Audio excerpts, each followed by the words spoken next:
एक समय की बात है। एक सुंदर लड़की थी जिसका नाम एला था। वह बहुत दयालु और मेहनती थी, लेकिन उसकी सौतेली माँ लेडी ट्रेमेन और उसकी दो लालची बेटियां ग्रिजेल्डा और ब्रुनहिल्डे उसे बहुत तंग करती थीं। वे खुद को राजकुमार की भावी दुल्हन समझती थीं और एला को हमेशा नौकरानी की तरह काम करने के लिए मजबूर करती थीं। वे उसे सिंडर एला कहकर चिढ़ाती थीं, क्योंकि उसके कपड़े हमेशा चूल्हे की कालिख से गंदे रहते थे।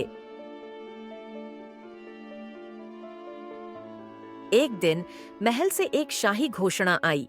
राजकुमार एक भव्य महोत्सव आयोजित कर रहा था और पूरे राज्य की युवतियों को आमंत्रित किया गया था। एला का दिल खुशी से झूम उठा।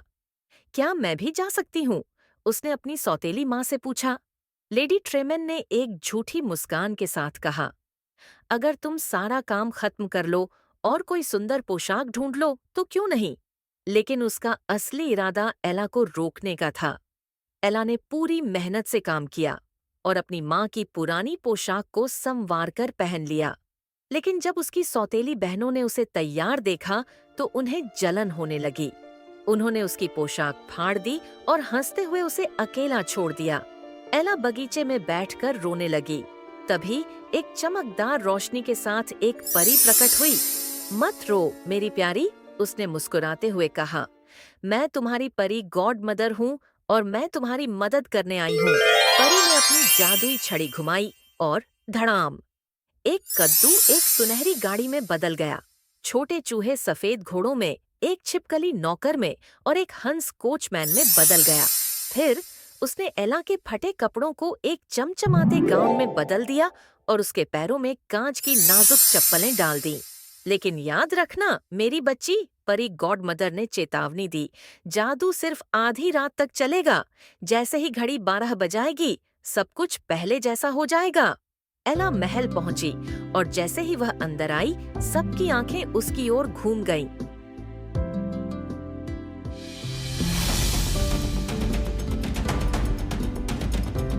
वह इतनी सुंदर लग रही थी कि हर कोई बस उसे देखता रह गया।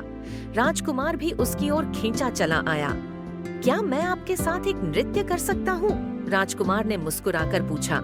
एला ने सिर हिलाया और वे पूरे बॉलरूम में घूमने लगे। उनकी हंसी और बातें सुनकर ऐसा लग रहा था मानो वे हमेशा से एक दूसरे को जानते हों।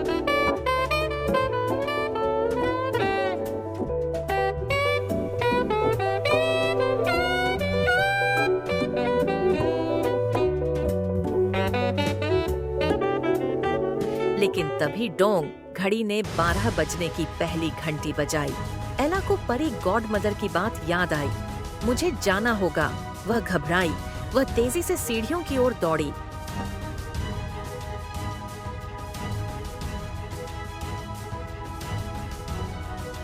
रुको, राजकुमार ने पुकारा। लेकिन एला इतनी जल्दी में थी कि उसकी एक कांच की चप्पल सीढ़ियों पर गिर गई। वह गाड़ी में बैठी और झटपट महल से बाहर निकल गई। जैसे ही घड़ी ने 12 बजाए उसका जादू खत्म हो गया और वह फिर से अपनी पुरानी पोशाक में आ गई।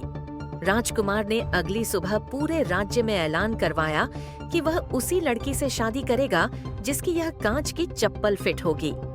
एक एक करके सभी युवतियों ने कोशिश की, लेकिन चप्पल किसी के पैर में नहीं आई। अंत में वे एला के घर पहुंचे।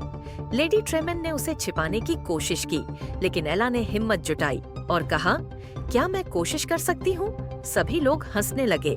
यह तुम्हारे लिए नहीं है, ग्रिजेल्डा चिल्लाई। लेकिन राजकुमार के सेवकों ने चप्पल उसे पहनने दी और जैसे ही एला ने पैर रखा चप्पल बिल्कुल फिट हो गई। सब हैरान रह गए। यह तुम ही हो, राजकुमार खुशी से चिल्लाया। राजकुमार ने एला को अपने महल में ले जाकर शादी का प्रस्ताव दिया।